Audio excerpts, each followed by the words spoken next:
জগন্নাথ বিশ্ববিদ্যালয় কেন্দ্রীয় শিক্ষার্থী সংসদ জকসো নির্বাচনের ফল ঘোষণা চলছে। এখন পর্যন্ত শিবির সমর্থিত অদম্য জবিয়ান ঐক্য প্যানেলের ভিপি রিয়াজুল ইসলাম ও জিএস আব্দুল আলিম এগিয়ে আছেন। এখন পর্যন্ত ৩৯ কেন্দ্রের মধ্যে ৭টি কেন্দ্রের ফলাফল ঘোষণা করেছে নির্বাচন কমিশন। এর আগে রাত 12:30টার পরে ভোট গণনা শুরু হয়। সব কেন্দ্রের ভোট ম্যানুয়ালি ও ডিজিটালি গণনা শেষে একসাথে জকসো নির্বাচনের চূড়ান্ত ফলাফল ঘোষণা করা হবে। ওএমআর মেশিনে ভোট গণনার সময় ত্রুটি দেখা দেয় সন্ধ্যা ৬টায় শুরু হওয়া গণনা কার্যক্রম কিছুক্ষণ পরই স্থগিত করা হয়। নির্বাচন কমিশনার আনিসুর রহমান জানান, ভোট গণনা শুরুর পর দুই প্রার্থীর প্রাপ্ত ভোটের সংখ্যায় গরমিল ধরা পড়ে। এরপর গণনা বন্ধ করে দেওয়া হয়। তারপর ভিপি এবং জিএস প্রার্থীদের সাথে আলোচনার পর মধ্যরাতে পুনরায় গণনা শুরুর সিদ্ধান্ত নেওয়া হয়।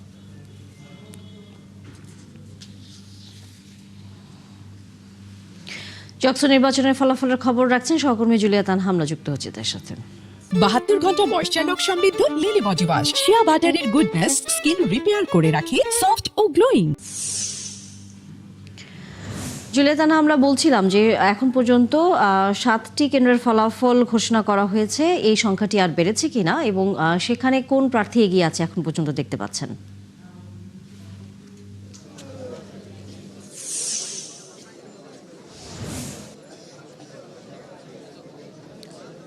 তানিয়া, যেমনটি বলছিলেন, আমি আছি কিন্তু জগন্নাথ বিশ্ববিদ্যালয় কেন্দ্র ছাত্র সংসদ নির্বাচনের যে ফলাফল রয়েছে সেটি নিয়ে এখানে কিন্তু এখন পর্যন্ত ৩৯টি কেন্দ্রের মধ্যে 8টি কেন্দ্রের ফলাফল প্রকাশ করা হয়েছে এবং 8টি কেন্দ্রের মধ্যে কিন্তু শিবির সমর্থিত প্যানেল যে প্যানেলটি আছে সেই প্যানেলের প্রার্থী কিন্তু এগিয়ে আছেন।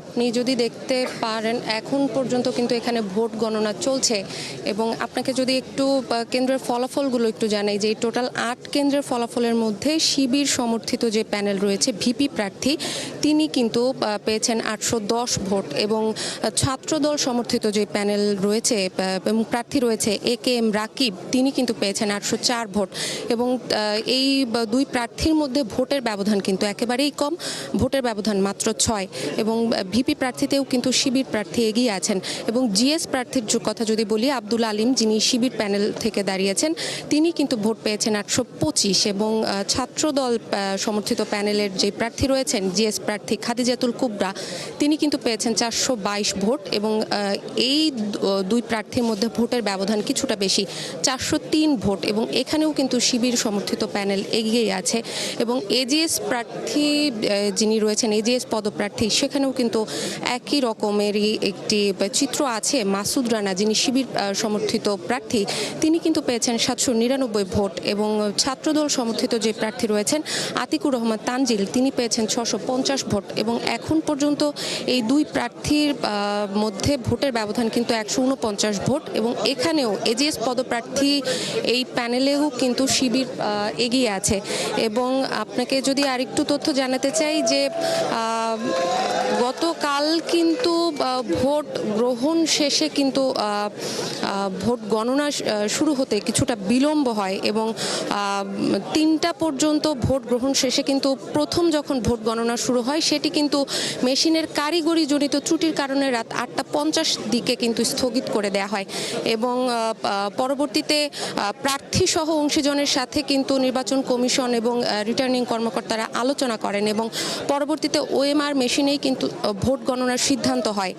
এবং এখন পর্যন্ত এই ভোট গণনা চলছে এবং 39টা কেন্দ্র রয়েছে।